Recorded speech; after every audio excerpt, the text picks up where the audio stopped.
अस्सलाम वालेकुम। आप देख रहे हैं बाखबर, जहां आपको मिलती हैं तमाम खबरें, तज़्ज़िये और मालूमात। तो आइए आज के ब्लॉग की तरफ चलते हैं। खिलाफ कार्रवाई करें, उसमें आपका भी नाम है, मेरा भी नाम है। अभी तक बेहतरीन। शायद आपको नोटिस नहीं मिला, लेकिन शायद कुछ दिनों में ये जो नया कानून है, इसके तहत आपको भी नोटिस मिल जाएगा, कुछ ना थैंक यू कुछ सर। कहा जाएगा।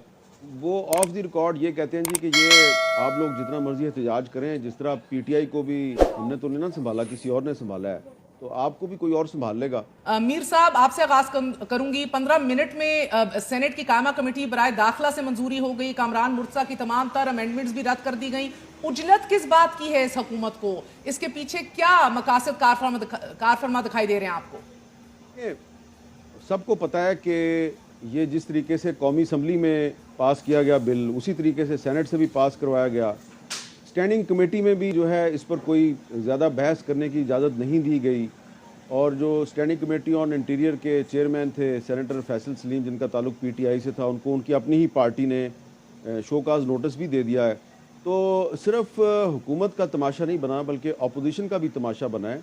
और ख़ास तौर पे मैं ये समझता हूँ कि पाकिस्तान पीपल्स पार्टी, जिसके बारे में आम तौर पे ये कहा जाता था कि ये प्रेस फ्रीडम की हमेशा हमायत करती है और ह्यूमन राइट्स के इश्यूज़ पे खड़ी हो जाती है, स्टैंड लेती है। मेरा ख़्याल है कि पाकिस्तान पीपल्स पार्टी जो है, उसने जिस तरीके से एक सहूलतकारी की है इस स्याह कानून को पाकिस्तान में नाफिज करवाने में, तो इसमें मुस्लिम लीग नून का तो पहले ही काफ़ी नुकसान हो चुका है।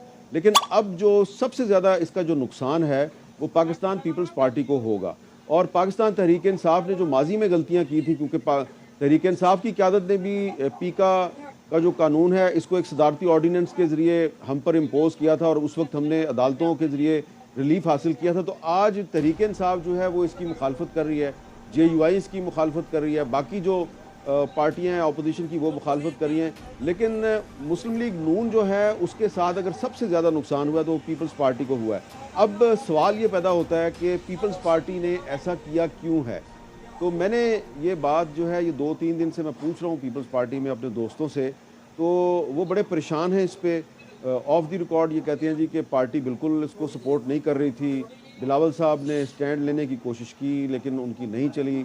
आसिफ जरदारी साहब जो हैं, उन्होंने कहा जी कि हमने इसको हर सूरत में सपोर्ट करना है। तो इसका मतलब ये है कि ये पॉलिटिकल फोर्सेस जो हैं, वो इस कानून के पीछे नहीं हैं। इस कानून के पीछे वही फोर्सेस हैं जो 2021 और 2022 में पीका ऑर्डिनेंस के पीछे थी। और उस वक्त भी हमें जो तहरीक इंसाफ के जो मिनिस्टर्स थे, वो कहते थे कि भाई हम इसके पीछे नहीं हैं। ये फ़रोग नसीम साहब को एक टास्क दिया गया और वो ये सदारती ऑर्डिनेंस के पीछे हैं। तो ज़ाहिरी बात है कि उस वक्त ये कह के तो वो बरी-उज़्ज़मा तो नहीं थे। इसी तरह आज भी जो लोग हमें ऑफ द रिकॉर्ड कहते हैं जी कि वो हो नहीं, नहीं, हमने तो मजबूरी में किया है, तो वो बरी-उज़्ज़मा नहीं है। तो इसलिए मैं समझता हूँ कि इसका असल मकसद जो है वो ये है कि एक जो मेन पॉलिटिकल पार्टी है तहरीक इंसाफ, और मीडिया में जो क्रिटिकल वॉइसेस हैं, उनको दबाया जाए। जी, एफआईए के अहलकार जो हैं वो पहले से हमारे खिलाफ सरगर्म हैं।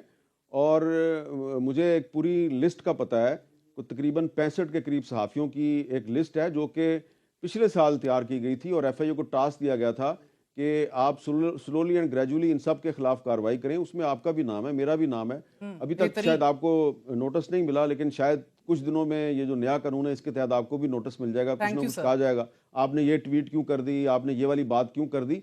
देखें, ये जो आपने मिसालें दी, जो मतीउल्लाह जान साहब के खिलाफ जो मुकदमा था, वो दरअसल फेक न्यूज़ थी।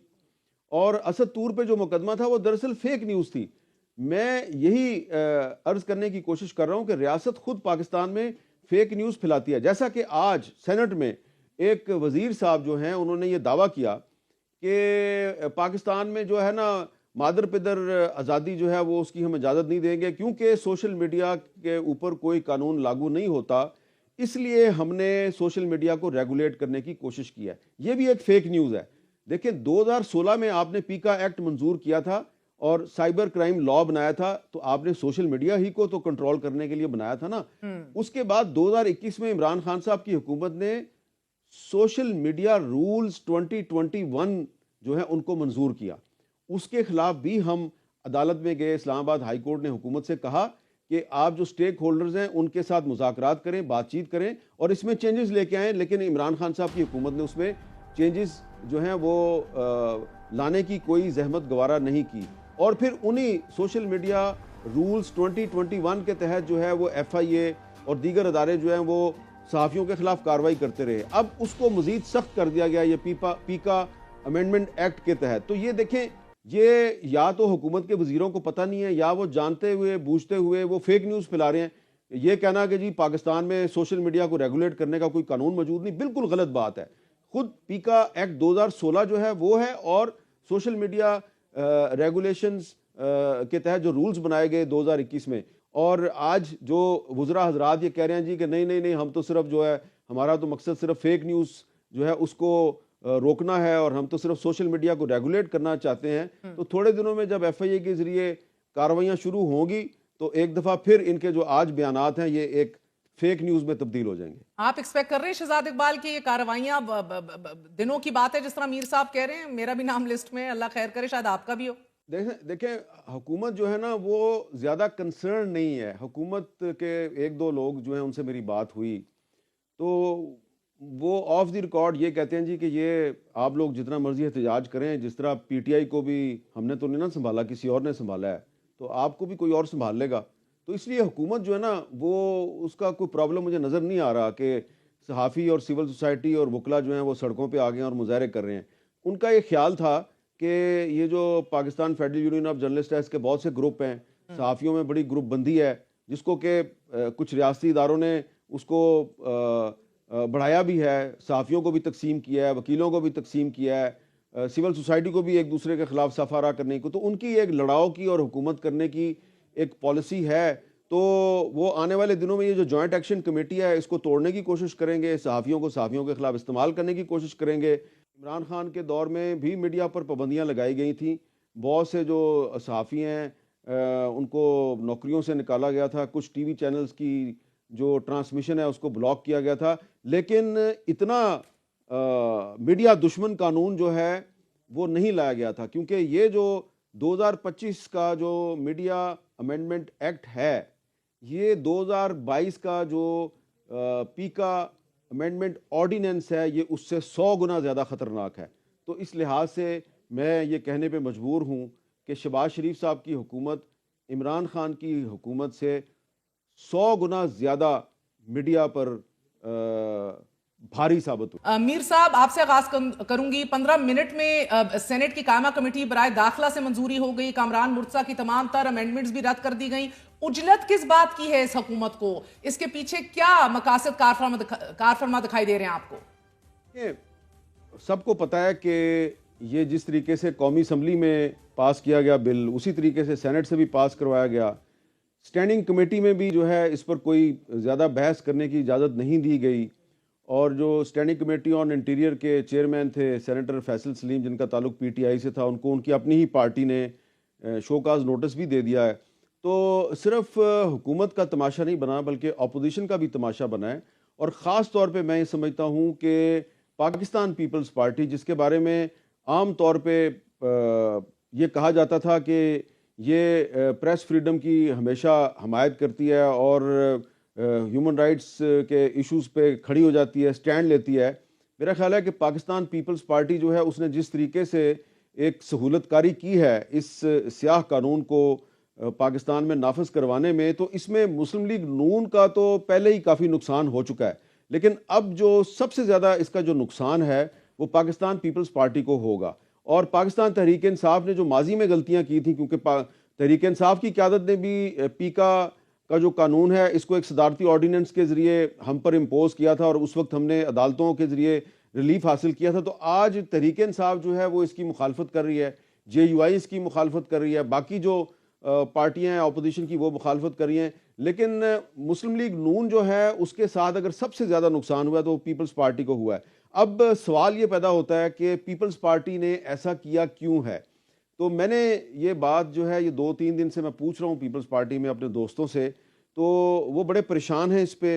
ऑफ द रिकॉर्ड ये कहते हैं जी कि पार्टी बिल्कुल इसको सपोर्ट नहीं कर रही थी। बिलावल साहब ने स्टैंड लेने की कोशिश की लेकिन उनकी नहीं चली। आसिफ जरदारी साहब जो हैं उन्होंने कहा जी कि हमने इसको हर सूरत में सपोर्ट करना है। तो इसका मतलब ये है कि ये पॉलिटिकल फोर्सेस जो हैं वो इस कानून के पीछे नहीं हैं। इस कानून के पीछे वही फोर्सेस हैं जो 2021 और 2022 में पीका ऑर्डिनेंस के पीछे थी, और उस वक्त भी हमें जो तहरीक इंसाफ के जो मिनिस्टर्स थे वो कहते थे कि भाई हम इसके पीछे नहीं हैं। ये फ़रोग नसीम साहब को एक टास्क दिया गया और वो ये सदारती ऑर्डिनेंस के पीछे हैं। तो ज़ाहिरी बात है कि उस वक्त ये कह के तो वो बरी ज़िम्मा तो नहीं थे। इसी तरह आज भी जो लोग हमें ऑफ द रिकॉर्ड कहते हैं जी कि वो हो नहीं नहीं हमने तो मजबूरी में किया है, तो वो बरी ज़िम्मा नहीं है। तो इसलिए मैं समझता हूँ कि इसका असल मकसद जो है वो ये है कि एक जो मेन पॉलिटिकल पार्टी है तहरीक इंसाफ, और मीडिया में जो क्रिटिकल वॉइसेस हैं उनको दबाया जाए। जी, FIA के अहलकार जो हैं वो पहले से हमारे खिलाफ सरगर्म हैं, और मुझे एक पूरी लिस्ट का पता है, तो तकरीबन 65 के करीब सहाफ़ियों की एक लिस्ट है जो कि पिछले साल तैयार की गई थी, और FIA को टास्क दिया गया था कि आप स्लोली एंड ग्रेजुअली इन सब के खिलाफ कार्रवाई करें। उसमें आपका भी नाम है, मेरा भी नाम है। अभी तक शायद आपको नोटिस नहीं मिला, लेकिन शायद कुछ दिनों में ये जो नया कानून है इसके तहत आपको भी नोटिस मिल जाएगा। कुछ ना कुछ कहा जाएगा, आपने ये ट्वीट क्यों कर दी, आपने ये वाली बात क्यों कर दी। देखें, ये जो आपने मिसालें दी, जो मतीउल्लाह जान साहब के खिलाफ जो मुकदमा था वो दरअसल फेक न्यूज़ थी, और असद तूर पे जो मुकदमा था वो दरअसल फेक न्यूज़ थी। मैं यही अर्ज करने की कोशिश कर रहा हूं कि रियासत खुद पाकिस्तान में फेक न्यूज़ फैलाती है। जैसा कि आज सेनेट में एक वजीर साहब जो हैं उन्होंने ये दावा किया कि पाकिस्तान में जो है ना मादर पिदर आज़ादी जो है वो उसकी हम इजाज़त नहीं देंगे, क्योंकि सोशल मीडिया के ऊपर कोई कानून लागू नहीं होता, इसलिए हमने सोशल मीडिया को रेगुलेट करने की कोशिश की है। ये भी एक फेक न्यूज़ है। देखिए, 2016 में आपने पीका एक्ट मंजूर किया था और साइबर क्राइम लॉ बनाया था, तो आपने सोशल मीडिया ही को तो कंट्रोल करने के लिए बनाया था ना। उसके बाद 2021 में इमरान खान साहब की हुकूमत ने सोशल मीडिया रूल्स 2021 जो है उनको मंजूर किया। उसके खिलाफ भी हम अदालत में गए। इस्लामाबाद हाई कोर्ट ने हुकूमत से कहा कि आप जो स्टेक होल्डर्स हैं उनके साथ मुज़ाकरात करें, बातचीत करें और इसमें चेंजेस लेके आएँ, लेकिन इमरान खान साहब की हुकूमत ने उसमें चेंजेस जो हैं वो लाने की कोई जहमत गवारा नहीं की। और फिर उन्हीं सोशल मीडिया रूल्स 2021 के तहत जो है वो FIA और दीगर अदारे जो हैं वो सहाफ़ियों के खिलाफ कार्रवाई करते रहे। अब उसको मजीद सख्त कर दिया गया ये पीका अमेंडमेंट एक्ट के तहत। तो ये देखें, ये या तो हुकूमत के वजीरों को पता नहीं है, या वो जानते हुए बूझते हुए वो फेक न्यूज़ फैला रहे हैं। ये कहना कि जी पाकिस्तान में सोशल मीडिया को रेगुलेट करने का कोई कानून मौजूद नहीं, बिल्कुल गलत बात है। खुद पीका एक्ट 2016 जो है वो है, और सोशल मीडिया रेगुलेशंस के तहत जो रूल्स बनाए गए 2021 में। और आज जो वज़रा हजरात ये कह रहे हैं जी कि नहीं नहीं नहीं, हम तो सिर्फ जो है हमारा तो मकसद सिर्फ फेक न्यूज़ जो है उसको रोकना है, और हम तो सिर्फ सोशल मीडिया को रेगुलेट करना चाहते हैं। तो थोड़े दिनों में जब FIA के जरिए कार्रवाइयाँ शुरू होंगी तो एक दफ़ा फिर इनके जो आज बयानात हैं ये एक फेक न्यूज़ में तब्दील हो जाएंगे। आप एक्सपेक्ट कर रहे हैं शहजाद इकबाल की ये कार्रवाइयां दिनों की बात है, जिस तरह मीर साहब कह रहे हैं? मेरा भी नाम लिस्ट में, अल्लाह खैर करे, शायद आपका भी हो। देखें, हुकूमत जो है ना वो ज़्यादा कंसर्न नहीं है। हुकूमत के एक दो लोग जो हैं उनसे मेरी बात हुई तो वो ऑफ द रिकॉर्ड ये कहते हैं जी कि ये आप लोग जितना मर्जी एहतजाज करें, जिस तरह PTI को भी हमने तो नहीं ना संभाला, किसी और ने संभाला है, तो आपको भी कोई और संभाल लेगा। तो इसलिए हुकूमत जो है ना वो उसका कोई प्रॉब्लम मुझे नज़र नहीं आ रहा कि सहाफ़ी और सिविल सोसाइटी और वकला जो हैं वो सड़कों पे आ गए हैं और मुजाहरे कर रहे हैं।